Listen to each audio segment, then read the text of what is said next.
What's up guys, DPX here, and welcome to the first episode of my brand new series, Why Smash? Now this is a series where I look at, certain questions or certain things I have in my mind, specifically centered around Smash, and I answer why, or whatever.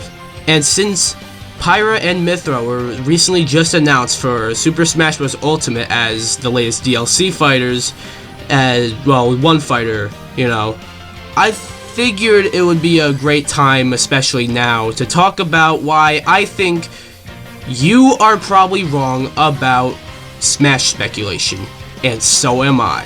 What do I mean? Well, stick around and you'll hear me. Anyways, before we get started, be sure to like this video, subscribe to notifications, and leave a comment, and you'll be a little subscriber.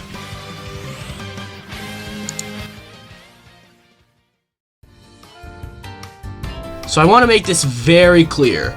I've always found Smash speculation very fascinating. Trying to figure out Sakurai and his team is definitely entertaining to do yourself and watch others do as well. Here's the thing though, we tried to figure out Sakurai. That's no. Over time, especially recent characters like Steve, Sephiroth, and even Pyra can apply to this, where I've learned just how far off our predictions really are from who actually gets into Smash. Let's look at a full timeline of the DLC and the shock value that they came with. And I do mean DLC because for the base roster, we all predicted characters like Simon, K. Rool, Isabelle, Incineroar, and a lot of the Echo fighters, but it's the DLC that surprises the most.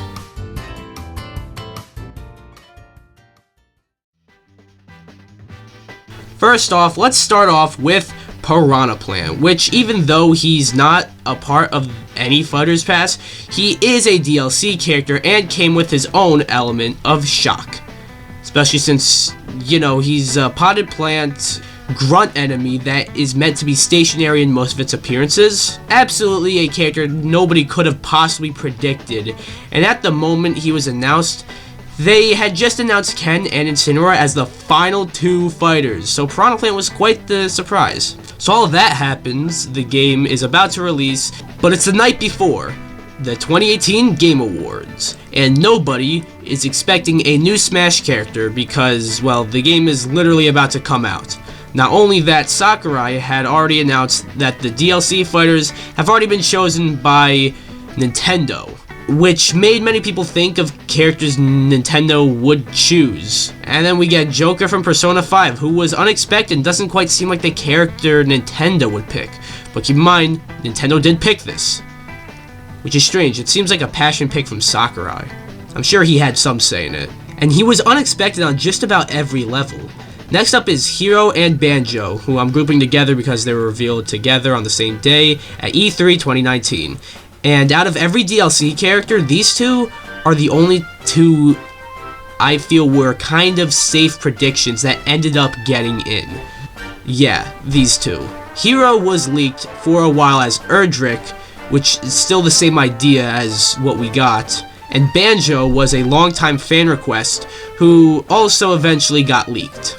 However, by the time Banjo got leaked, many people were understandably in doubt just because of just how long it took for him to get in, so it sort of became like a I'll believe it when I see it sort of deal. But lo and behold, E3 2019 came along and we got Hero from Dragon Quest and Banjo-Kazooie from, Banjo-Kazooie. Again, the only two DLC characters that were kind of safe predictions. Yeah, when Banjo-Kazooie was the safest one we've gotten in the DLC so far, that says something. Next is Terry, who surprised many people for the sole fact that not many people knew who Terry was. Fatal Fury and King of Fighters are two fighting game series that are not too popular here in the States, more popular in Latin America and places like that. That being said, the people who did know who Terry was and his games, much like myself, were surprised that Terry Bogard was going to be in Smash because he was kind of a weird pick. But I got over that. It didn't even really bother me, it was just kind of strange to see Terry of all characters. But I got over it quickly because I love fighting games as a genre, and I saw Terry as Ryu and Ken but better, so more fighting game representation, and I picked him up as one of my mains. So yeah. Anyways, though, yeah, he was leaked, which made his reveal not too surprising, but it was surprising when he got leaked. Like, basically, the surprise came with the leak, not the reveal. So now we've been on a shocking roll with DLC. Shocking as in a roll when it comes to, you know, surprising people. Surprise after surprise after surprise after longtime fan request / surprise after surprise naturally left us to think that the final fighter in the first Fighters Pass was going to be a banger. We got our 8th Fire Emblem character. Say what you want about Byleth and the whole, oh, it's another Fire Emblem character thing. Byleth shows one thing I didn't realize at the time. Our predictions are hella wrong. But we only get more wrong from here.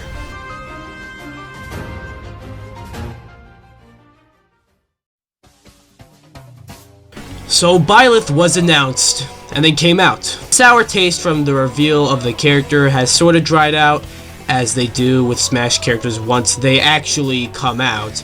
And 2 months later, Nintendo just drops a random Direct Mini. Now before that, people were still predicting characters like Crash, Sora, Geno, Master Chief, Dante, Doomguy, etc.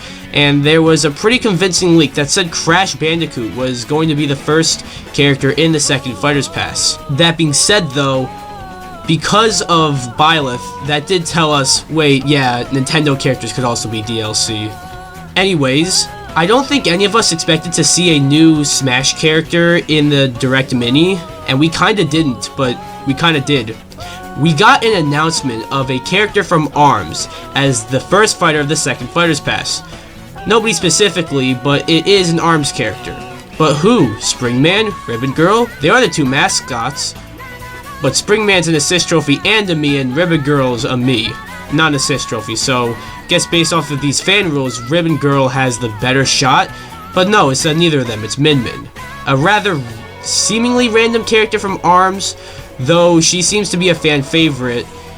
Even the creator of ARMS has Min Min as his favorite. So we got Min Min as our first character of the second Fighters Pass. And there is one thing to notice. Many people thought of a Nintendo dominant Fighters Pass after seeing Byleth. So they're predicting that we'd mostly get characters like a Gen 8 Pokemon, Rex, a new Zelda rep, yada yada yada. But I don't think I saw anyone predict an ARMS character. But after it was announced to be an ARMS character, it seemed to show that the Fighters Pass will mostly be Nintendo characters. But I was starting to notice how Sakurai keeps getting us. You see, because of Byleth and then Min Min, you all thought this was gonna be the Nintendo Pass.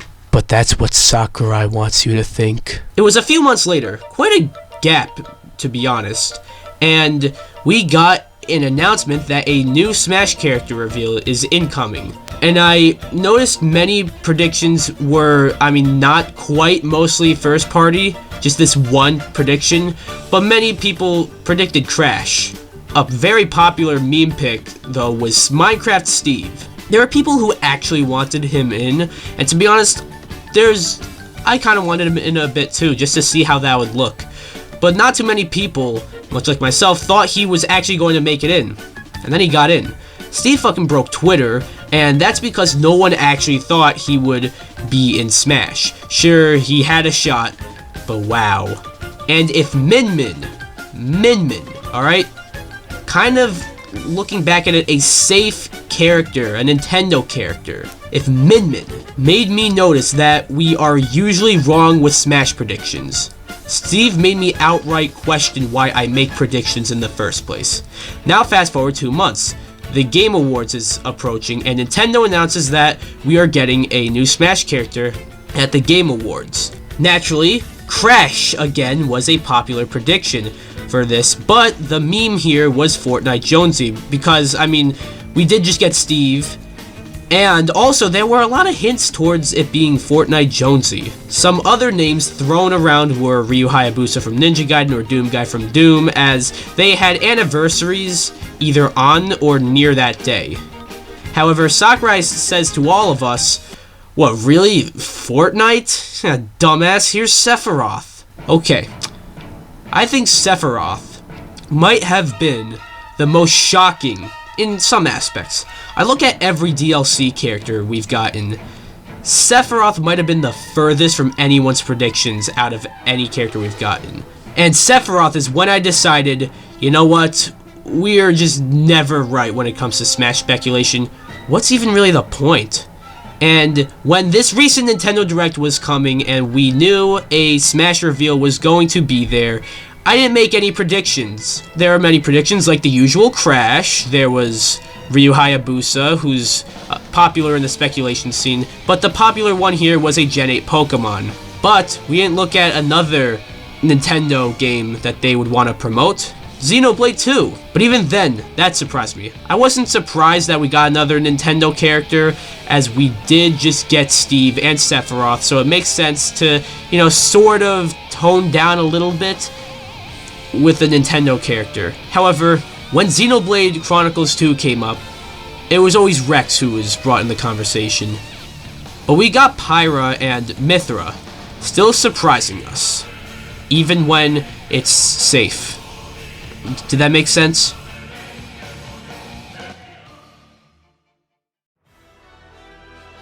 So what was the point of this video I made here?